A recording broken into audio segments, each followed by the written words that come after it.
શહેરના કારેલીબાગ વિસ્તારમાં જાહેર માર્ગ પર પાકિસ્તાનના ફ્લેગના સ્ટીકરો લગાવતા વિવાદ।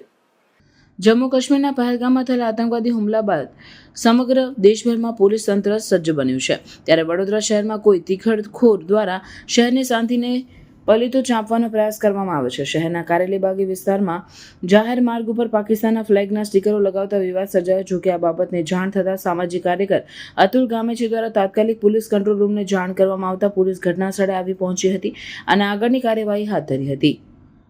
જમ્મુ કાશ્મીરના પહેલગામમાં થયેલા આતંકવાદી હુમલામાં 28 જેટલા નિર્દોષ નાગરિકોના મોત થયા છે। આ ઘટનાએ સમગ્ર દેશભરમાં ચર્ચા જગાવી મૂકી છે, ત્યારે પોલીસ તંત્ર પણ સજ્જ બન્યું છે।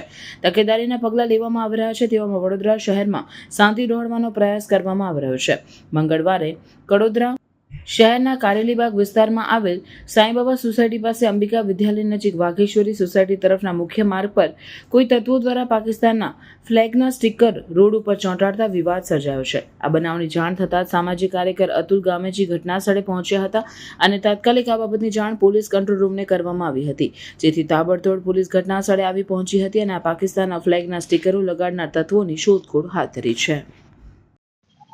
જમ્મુ કાશ્મીરના પહેલગામમાં આતંકવાદી હુમલો થયો હતો, તેમાં 26 થી 27થી વધુ લોકોના ત્યાં મૃત્યુ થયા છે અને આતંકવાદી હુમલો એટલો ગંભીર હતો કે લોકોને ત્યાંથી જીવ બચાવીને ભાગવું પડતું હતું।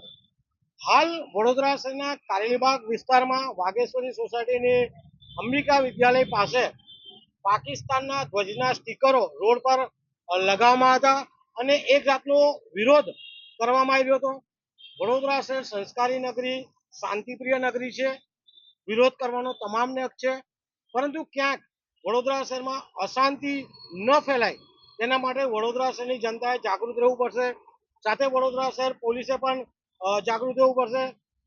બીજી વાત એ છે કે ભારતના પ્રધાનમંત્રી સાહેબને અમારી એક જ વિનંતી છે કે પાકિસ્તાન આતંકવાદ ફેલાઈ રહ્યો છે, આતંકવાદીઓને પનાહ આપી રહ્યો છે, તો પાકિસ્તાનને નકશા પરથી નેસ્ત નાબૂદ કરે તેવી અમારી માંગ અને વિનંતી છે।